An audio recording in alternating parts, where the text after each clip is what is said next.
Merci, messieurs les journalistes. Encore une fois de plus, pour la parole que vous nous accordez.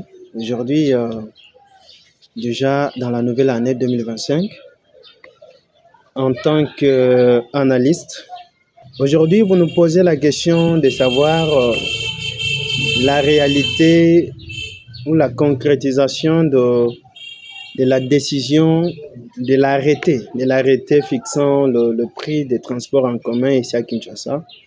Monsieur le journaliste, nous allons vous dire que jusqu'aujourd'hui, selon moi, l'arrêté n'est pas exécuté, n'est pas respecté.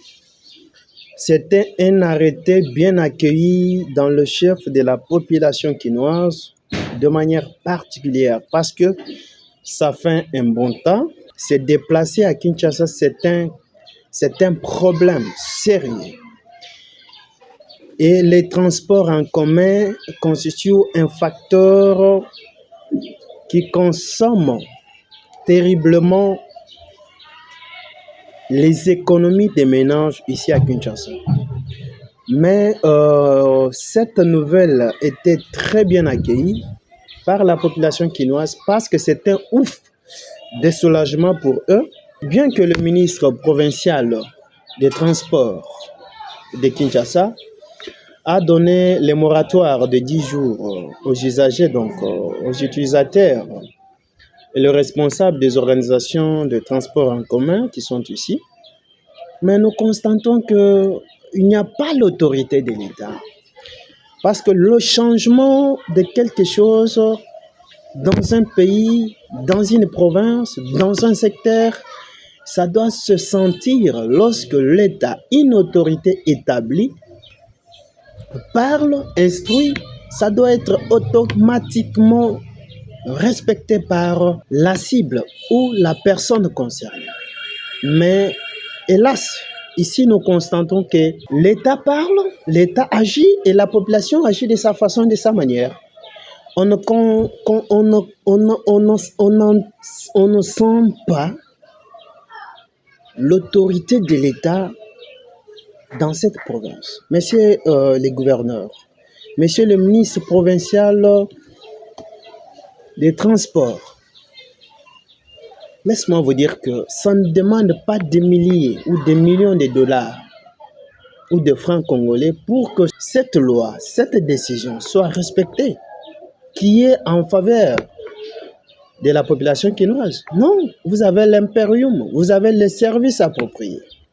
Et nous vous demandons d'agir en tant que père, parce qu'un père, c'est un père qui doit dire ou faire ce qu'il fait, ce qu'il dit.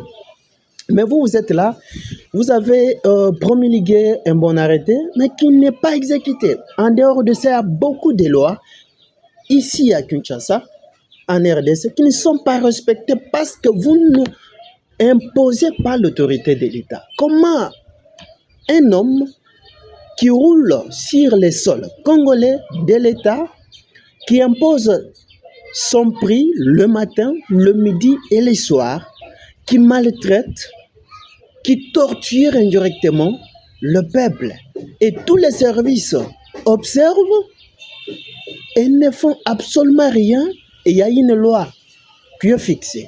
Nous vous demandons, pour ne pas énerver plus la population quinoise, d'agir, de s'imposer pour que le prix des transports soit respecté comme vous l'avez indiqué dans les grilles tarifaires, selon votre arrêté.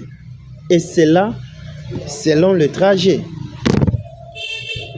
En dehors de ça, il y a un phénomène de demi-terrain qui serait encore réalisé même par la Société nationale des transports, les Transco.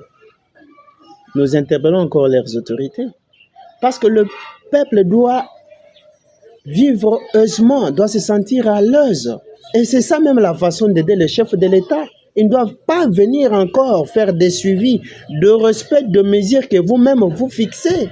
Vous devez aider les chefs de l'État. Il ne doit plus être un chef de l'État, ministre du Transport, gouverneur et tant d'autres.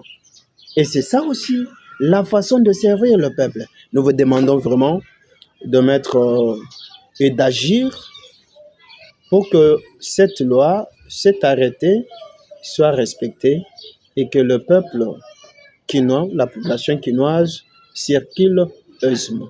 Et sache que pour telle distance, nous devons tel prix et ça doit être automatique.